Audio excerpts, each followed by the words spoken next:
Welcome to the Tudor Dixon podcast. Well, I have to tell you, when I was running for office, I met a lot of guys in Detroit that I honestly said to myself, does the mob still exist? Is there really a mob? And I think when you grow up in the suburbs in the Midwest, you think like these are all just fantasy stories. And you watch The Godfather and you think nothing was really ever like this. Well, apparently it is, and it was. And we have I don't know if we call him a former mob boss. I guess that's what we'd call you, Michael. We've got Michael Franzese with us. He's one of the most notorious mob bosses from the 80s, working as a captain in the Colombo crime family in New York City. Rudy Giuliani was after him, but he ended up serving 10 years in prison and became a born-again Christian, left the mob, walked away. How do you walk away from the mob, Michael? Well, thanks for having me, Tudor. You know, it's not easy. I can tell you that. And I never really had, there's no blueprint for walking away from that life, not entering a witness protection program and then going on to, be blessed as I have and live a normal life, fairly normal anyway. But, I was determined, the problem, Tudor, I always call the mob life an evil life. And I want to be clear on this. I'm not calling the guys evil. I was one of them. I just happen to be very blessed. But I don't know any family of any member of that life that hasn't been totally devastated, including my own. Now, not my wife and kids, but my mother, father, brothers, sisters. It was just that they were all devastated. I mean, they're all, it ended badly for all of them. And when I met my current wife now, we're going on 40 years married this year. I said, I don't want to do this to her. I have to make a choice because I was a big target. I had been indicted several times and I had a big bullseye on my back. It was only a matter of time before they put me away for a long time. So I had to make a choice. It's either the life or her. But I didn't want to hurt anybody. I didn't want to leave in that way. I wasn't mad at anybody. So it was a really tough line that I had to walk for several years. And I just, I attribute my faith in God having a different plan and purpose for my life for allowing me to be where I am today. So how did that happen? I mean, you were one of the most notorious mob bosses in New York City. You were listed, in Forbes or something, as one of the top 5 mob bosses in the country, right? Well, it was Fortune magazine that wrote a huge story back in '86. They actually had a chart with was the 50 most wealthy and powerful mob bosses in the country. And I was actually number 18 on the list of 50. I was the youngest guy on the list. And I was one of the 6 that they wrote up in that story. So, I mean, I had a very high profile with them. I was arrested 18 times. I was indicted 7 times. I had 2 federal racketeering cases, 1 state case. I went to trial 5 times. I was either acquitted or dismissed in every case. Very fortunate for that. So it was only a matter of time, that they were coming after me. So I had devised a scheme along with another fellow, my partner at the time, to defraud the government out of tax on every gallon of gasoline. It was a big scheme. We were bringing down, honestly, $8, $9, $10 million a week in federal tax money and state tax money that we were defrauding the government from. And I took a plea on that case. I got a 10-year prison sentence. I had a $15 million restitution, $5 million in forfeitures. And it was a part of the plan to take that plea, marry my wife, who I had really only been with for a year at that time, move out to California. And after I did my time, I figured, I had parole and probation. You can't really meet with people during that time. It's a violation. And I thought after 10 or 12 years, the guys in New York would forget about me and I'd live out in California. It didn't happen that way. It got kind of complicated. But again, without getting through the whole story, I was just able to navigate it. And you had a lot of tough moments. I had people mad at me on both sides. My father was a major figure in that life. He kind of disowned me for a while. We did patch it up again. We did get back together. But it was. But at a certain point, even your father has a hit out on you, right? Well, that's what the government told me. When they came into the prison and they said it became public that I was walking away. I mean, Life magazine did a big story on it. And they told me, we got word from our informants that you're a dead man. You may as well cooperate with us. We'll put you in the program. I didn't want that. And they said, even your father went along with the hit. And I said, well, let me worry about my dad. I said, I didn't know if that was true or not. But, my father, in some ways to protect himself, because they didn't know what I was going to do. They didn't know if I was going to become a big informant, if I was going to testify against people. I could have hurt a lot of people, but it was never my plan. I didn't want to do that. So it was tough. It was tough to navigate. But, over a period of time, what the FBI did to me, Tudor, was really bad. They were putting my name on the witness list of major trials that were going on in New York. So even though you weren't a witness? Yeah, they were saying that I was going crazy. to testify. And so even though I was telling my father, I was sending word back, don't listen to this. It's not true. Well, that's what most informants say. And then they end up on the witness stand. But all these trials kept coming up and I never showed up. And then I had done 5 years and I was out on parole for 13 months. And the feds were really on me during that time. They ended up violating my parole, put me back in prison. So when I went back in prison, everybody on the street was saying, well, this guy's not coming after anybody. They put him back in prison. He never appeared in any of these trials. So things started to turn around a little bit for me. That was a several year process. And like I said, it just happened to work out. But I mean, what an interesting faith story, because here you are making between $5 and $8 million a week.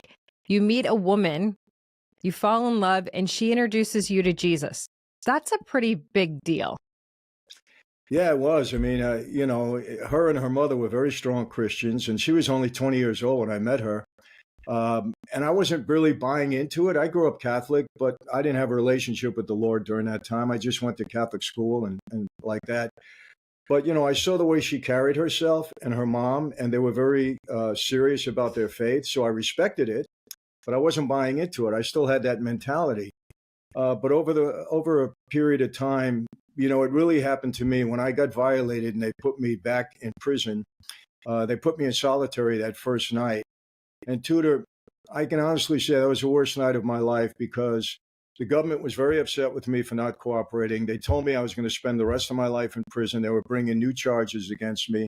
I was only married a short time. We had 2 babies at home.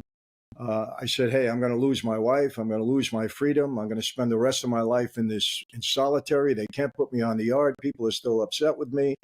I had visited my father for 20 years in prison. So I said, what kind of life is this? I don't want to let this young girl go through this. She's probably going to leave me. It was all these things going through my head. And, I used to say this. I used to demean people that were suicidal. I called them weak. How do you not face up to your troubles? Well, after that night, I never did that again because I wasn't suicidal. But quite honestly, I just wanted to lay my head on that cot and not wake up. It was just too painful to think of my future. I was only like 39, 40 years old. And then a prison guard came by my cell and he looked in and he said, Franzese, you don't look good. Are you okay? And I chased him. I said, get away from me. I don't want to see you guys tonight. And he came back and pushed the Bible through the slot on the door. And that was a turning point for me. I can tell you, I spent 29 months and 7 days in solitary. It was just me in a 6x8 cell. Yeah. And it was during that time that, I really dove into my Bible. And, I was on a search for the truth. I wasn't accepting it right away because my attitude that night was, hey, you know what, God? I followed my father blindly into this life. I took a blood oath. I gave this life everything. And look where it got me. I said, I understand what my wife is telling me, my mother-in-law. I said, but you got to prove it to me. I have to see that this is real. And it was during that 3 years almost in solitary that I had my wife send me books in on every faith. I was really in a search for the truth. And I came out of there believing with all my heart that the Bible was God's word and that Jesus was my risen Savior. And he's only proved it to me further over the past 25 years, not only in my life, but what I've seen him do in other lives. So, I say this all the time, Tudor. I'm not the best Christian by far. There's no question about that. But my faith is rock solid. Nobody can change my faith. It's been too solid with me. Yeah, there's only one guy that's the best Christian. Yes. You're right. So I think we all fall into that category to one extent or another. But how much more freedom do you feel? I mean, here, I think your story is so fascinating because you're making more money than any of us can, or most of us can even imagine. And yet you have to have this major freedom now that you couldn't possibly have felt then. What's it like to have Rudy Giuliani looking after you every step of the way, constantly worrying that you were either going to get killed or go to jail? Well, let me tell you the irony of that. Right after this interview that we have, I'm sitting with Rudy Giuliani. That's interesting. Yes, and I think we're going to make history. It's going to be the first time that a former, mobster who was indicted by a prosecutor is going to be actually sitting down and interviewing that prosecutor, and I'm looking forward to it. It was tough because I was constantly under investigation, and my father, it was the same. I mean, he was more high profile than I was. I grew up with law enforcement around us 24 hours a day, 7 days a week. So I grew up hating the police. I hated the government. I hated law enforcement because I loved my dad, and I always saw them as the enemies, trying to hurt my family. And I had many run-ins with them as a kid. So to make this total opposite change, and I think we all know that God can transform a heart, but transforming a mind, this whole distorted sense of view I had growing up where, good was bad and bad was good. God really had to do a number on me to fix that. And today, some of my dearest friends are in law enforcement, all across the country, because I understand, they had a role, we had a role, and they were the good guys, we were the bad guys. And now I get it, but I couldn't understand that before. So it's been a real journey. It really has been for me. But, I have a real peace about me because I really do believe in heaven and hell. I think it's there's no getting around that in Scripture. And I believe in God's word. If we sincerely repent our sins and we accept Christ, then we're going to be with him for all of eternity. And I have that to look forward to. And it's given me a real peace in my life.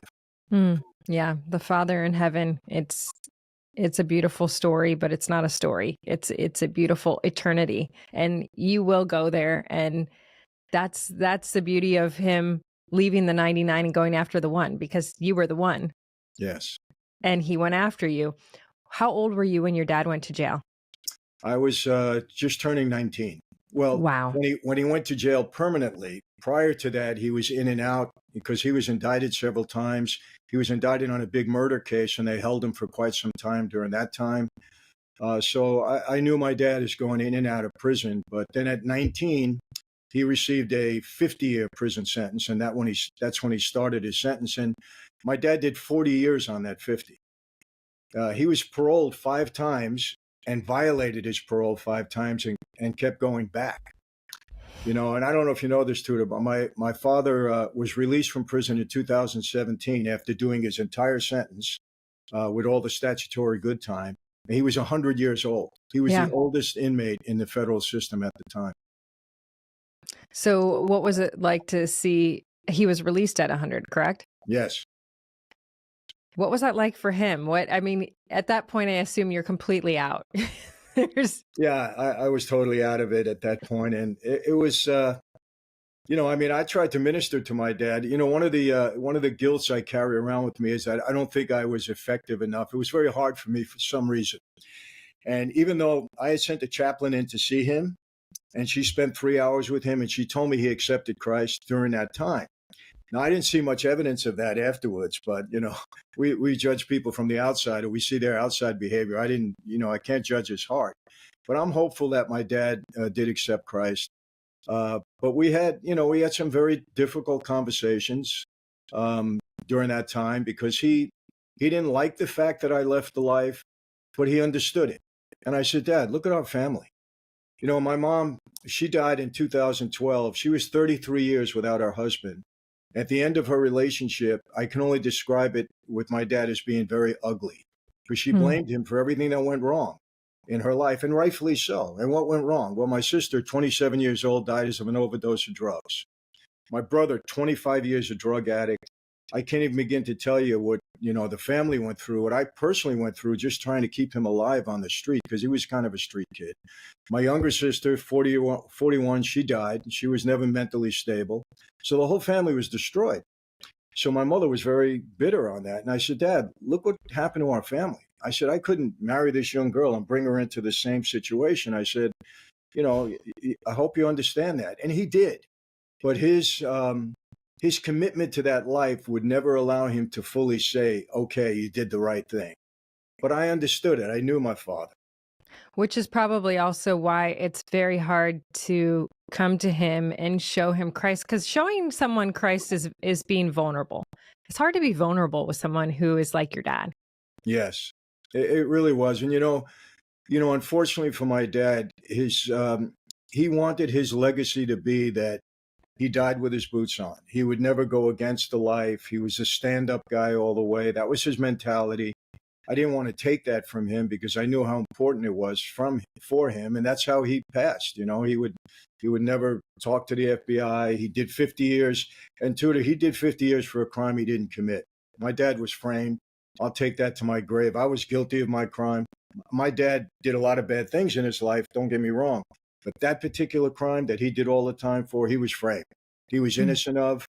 I actually investigated that case, spoke to every witness that testified against him. They recanted their testimony. We gave them lie detector tests, proved they lied at the trial. We can never get the conviction overturned.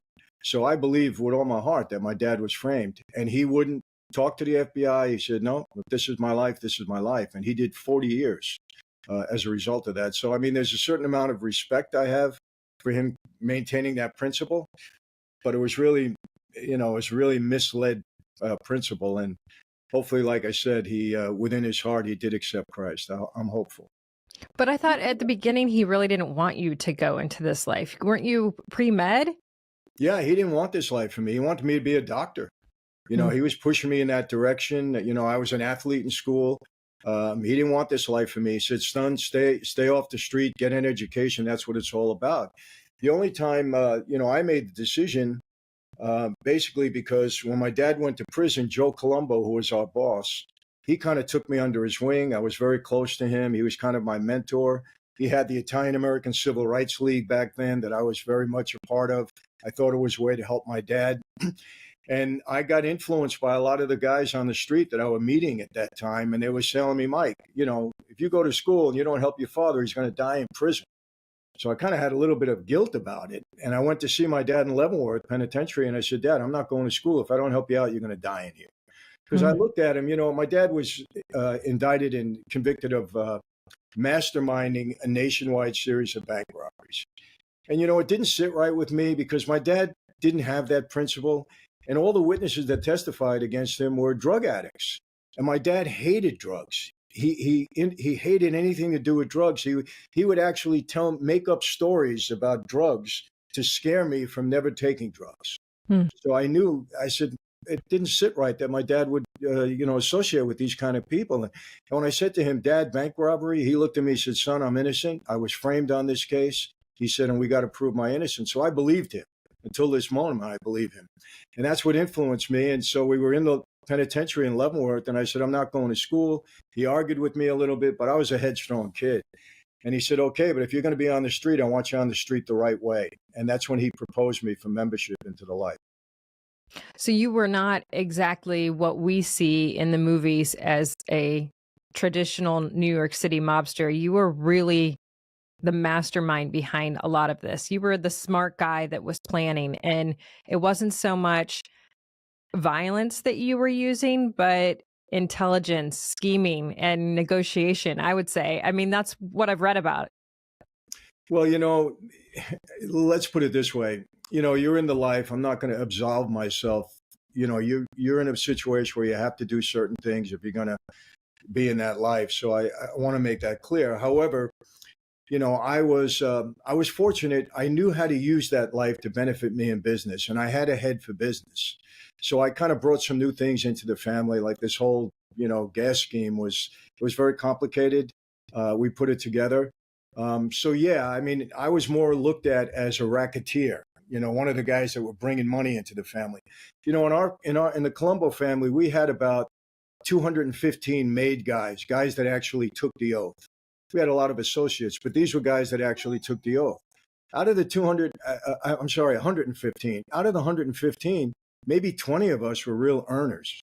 The rest of the guys were just street guys trying to grind out a living, doing this and that and that. So, you had maybe 20 guys supporting the whole family. So they kind of they want you to continue bringing money into the family, because like any other organization, without money, you don't exist. So So act like I'm a complete idiot. The family is like multiple families together. You're all bringing money in and supporting it. Like, what is the behind the scenes of how this actually works? Because I think it's like one family, but it's actually multiple families, right? That are working together. well, in New York, you had 5 separate families. They were all, and each family had their own boss and their own hierarchy, their own leadership, and their own guys. So you don't operate together. I mean, there are times when you work together on certain things, but each family is independent. So it's not like you work together to make money together, even though that But does like the people who are part of the Colombo mafia, were you related to everybody? No, we So weren't you're all related. just in a family doesn't necessarily mean you're related. Correct. It's just called a Okay. family. And there is a lot of nepotism in that life. A lot of fathers bring their sons in and their, nephews, because it's a security deal. You feel if you're bringing your family in, they're never going to turn against you. So there's a lot of nepotism in that life. But you operate independently. Now, there were times when we worked with the other families, obviously, because in New York, you're practically falling over one another, because you're all there in the same territories: New York City, Brooklyn, Long Island, New Jersey. But you're an independent family. So each family had to take care of itself. So you had guys in the family that, brought the money in, and you had other guys that did some of the other work, and that's how it went.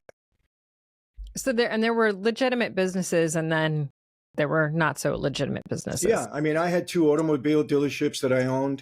I had a leasing company. I was involved in a couple of restaurants and things like that. So you had both. I had a film company back then. It was legitimate.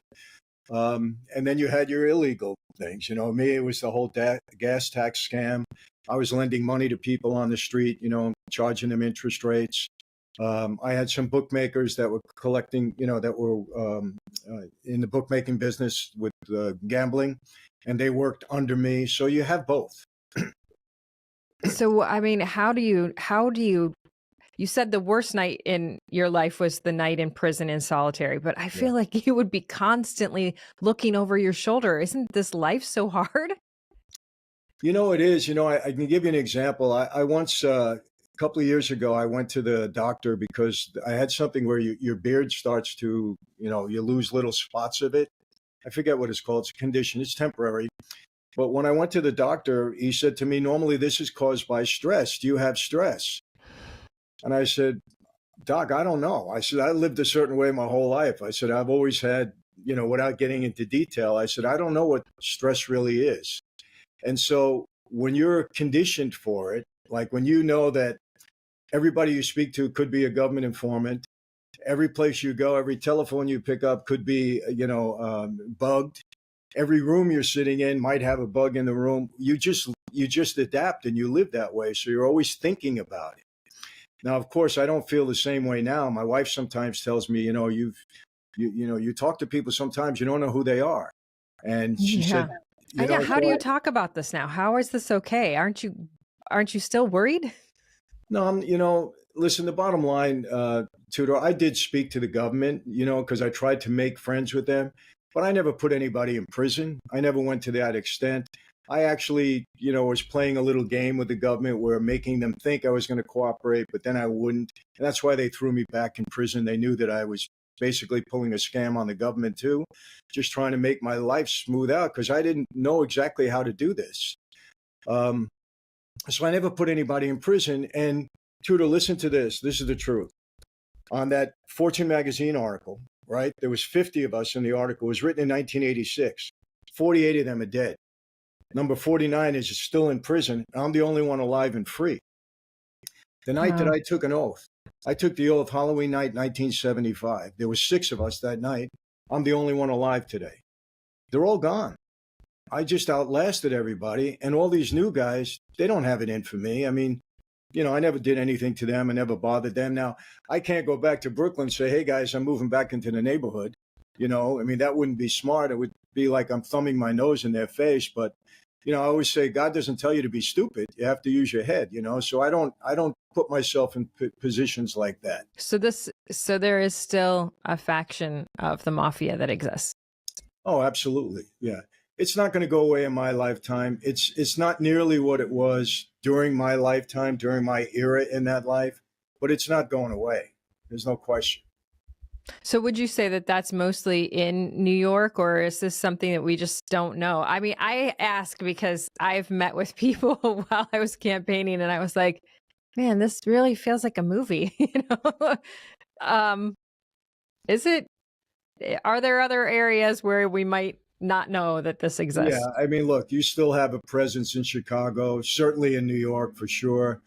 New Jersey, Detroit, yes, there's still a presence there. Philadelphia, places like that. But it's, I always say the golden era of the mafia, Cosa Nostra in this country was really from the mid 40s, late 40s, right into the mid 80s when Giuliani really took control and used the RICO Act very effectively. And that led to the real downfall of the mob as we knew it back then. Not the Mm. same. They took a lot of the union control away from us. When you control the unions in this country, you control the country to a large degree. You really do. And we had control of all the labor unions, the Teamster unions, and we lost all of that. It's not the same. And so and you have to credit Giuliani for this. You really do, because he used that RICO Act very effectively, and that kind of spread nationwide and really hurt a lot of the families.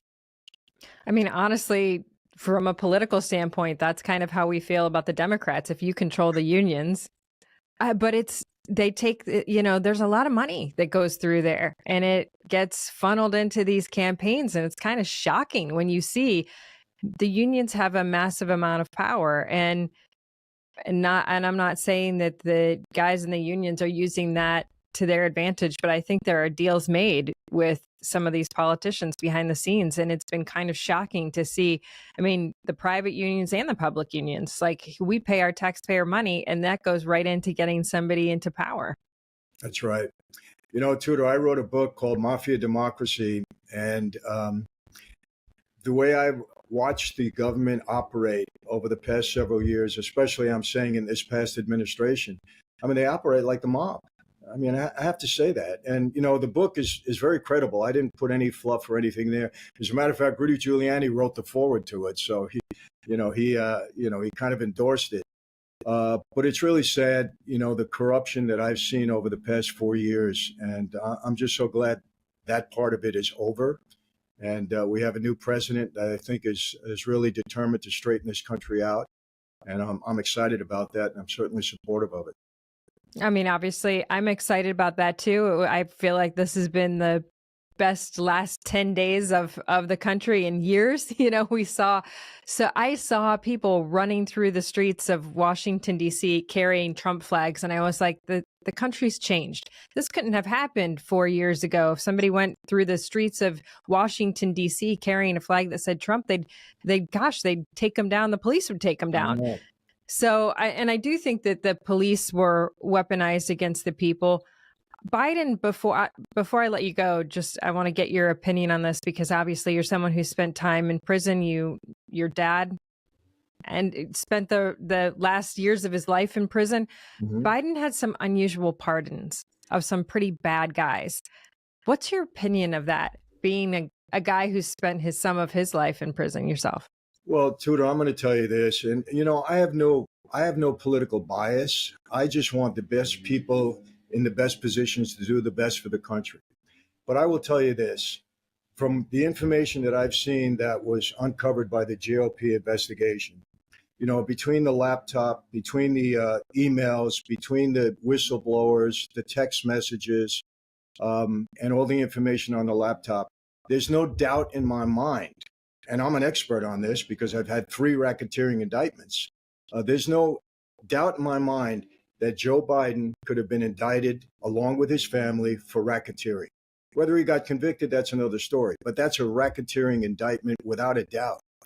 And, for him to preemptively pardon his family going back 10 years, I mean, if that's not an admission of guilt, I don't know what is. Why did you have to do that? It's just terrible. And, I have said this, and, people are worried about Trump taking revenge on people. What they did to him in this lawfare and the media being so complicit in covering up all these things that we saw. I mean, it's not a question of revenge. It's a question of justice and accountability. Such horrible things have gone on in these past 4 years between the border and everything else. If you don't hold people accountable to this, when is it going to stop? And I believe that the Justice Department and the FBI need to investigate and hold these people accountable. Yesterday, I spoke to two people that were pardoned for the January 6th deal. And I'm going to, post it next week. What these people told me, they were never arrested before in their life. One of them never even entered the Capitol building. The things he told me, I stood there and I said, how could this happen? It's just terrible that you can target people that you're political enemies and destroy their lives, basically destroy their lives. It has to stop. But I mean, that's what we've been saying for all this time. And I'm not an expert. I'm just watching from the outside going, gosh, how I can't imagine my loved one being plucked off the street for going to a protest and spending 4 years in solitary confinement. I mean, straining the water through a sock because the water is so filled with rust. The things that I've heard from these people that went to a protest, like you said, some of them not even in the building, just outside the building. And when you say you've seen government, and I would say this has happened on both sides of the aisle, government being used like the mafia, like an organization like this, because I mean, I just got a call today from a guy who says he got elected and he's not one of the old Republicans. He's what, people consider a new Republican, like a MAGA Republican, right? And he had former elected officials and some of the, I would say, wealthiest people in the state call him afterward, refuse to help him during his campaign, call him afterward and say, this is a time of peace. Do you understand what we're saying? Wow. Who does that? I mean, in the business world, people don't do that. In the regular world, like in the media world, people don't call you and make a backhanded threat to you. Right. People, I assume, do that to you in the world of the mafia. But look, this is politics. Since when do you get a backhanded threat the minute you get elected from your own side? Wow. That scares me. Yeah, it should. It's gotten to that point where, I think, Trump has got such a massive job on his hands to straighten this country out, but I think he really has to focus on straightening out or draining the swamp, as he calls it. I really think that's critical for this country.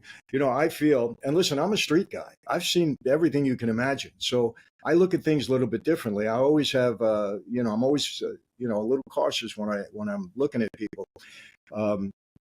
If we would have had another 4 years of this administration, this country was finished. There's no question. It was finished. It was done.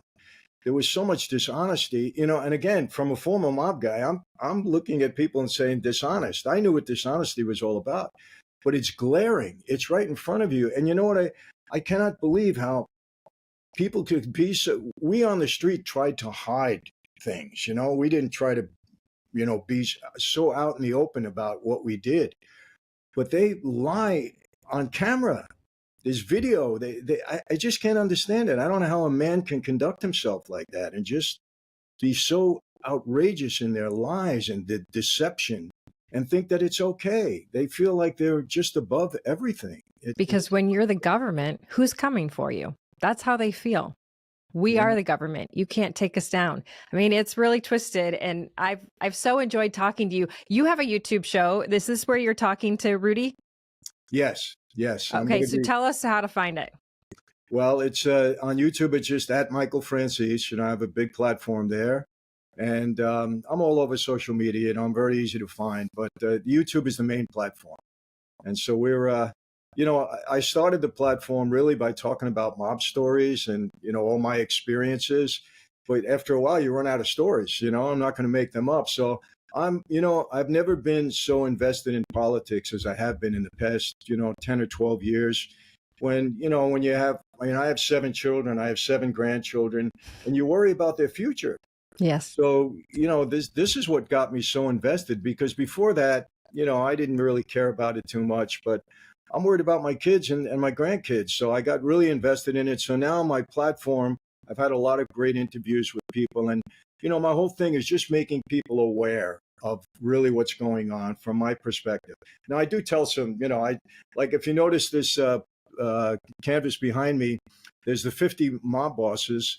So I'm doing a documentary style on every one of them, and people love it. I mean, they love to hear it from my perspective. So we give them a lot of the mob stuff, but I also deal with current events and things like that. And, I would love to have you on at some point because you have a fascinating story also, really. Are you going to run for politics anymore? I'm looking at it for sure. Yeah. I'm not saying I'm done. That's for sure. Because I mean, when I talk to people like you and I hear about, and I talk to the gentleman I spoke to earlier who got that backhanded threat, I think about the importance of exactly what you're doing, fighting back, exactly what Trump's doing. Come on, let's take this country back. This country was a country for the people. The idea that we have these oligarchs, these billionaires that come in and think they can control. I mean, it's funny because what you're saying on our side, on the Republican side, I do think that you have a certain group of families that they always say that the politicians are the chess pieces for the rich. Mm-hmm. And on the other side, it's also billionaires and unions. And you just become a chess piece. But Trump was the one guy that came out and said, I'm no one's chess piece. And he won because the people were with him. And that's why I think it has to go back to people who are going to say, I'm not going to be a chess piece for the rich. Well, no, Tudor, absolutely. I followed you on Fox. I've watched you many times. And so I'm a supporter. And I wish you would throw your hat back into the ring because we need people to be honest. And we need people, you're very credible. And we need people like you in there. I mean, I can never run for office. My platform is just to make people aware of what's going on. And hopefully they listen. And so for me, it's about providing information and perspective. But, for you, it's leadership. And you have credibility, and I really hope that you do pursue it. Really. Well, thank you. Thank you. I'm in the midst of talking to advisors, so I appreciate you being one of them right now. Thank you. Well, yeah, and Joe is very supportive of you also. So I think he would like to see that happen again too. Well, I love Joe and his family, and I'm so glad he connected us. Michael Franzese, thank you so much for coming on. I've so enjoyed. This was an unusual podcast because we don't generally get to talk about things like this, and I've loved every minute of it. Well, I appreciate that. And, I'll be visiting Joe too. I think he wants me to come down to Diamo in a couple of months. So maybe we can get together and have dinner. I'd love for you to meet my wife, and it would be nice.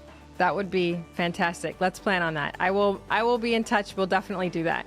Excellent. Thank you very much. Thank you. And thank you all. I have a question for all my friends and followers. Have you tried my wine yet? In the last 2 years, we've made tremendous progress with Franzese wine, and it's really all thanks to your support, and obviously because people are finding out we have a great wine at a great price. In 2025, we aim to become a national brand, and I want all of you to be a part of it. Every bottle you buy, every story you share builds more than a brand. It fuels a movement. The story of our wine is one of people having second chances and of lives being transformed. That's the truth. So go to my website, franzesewine.com, and get your bottle today. Salud, my friends.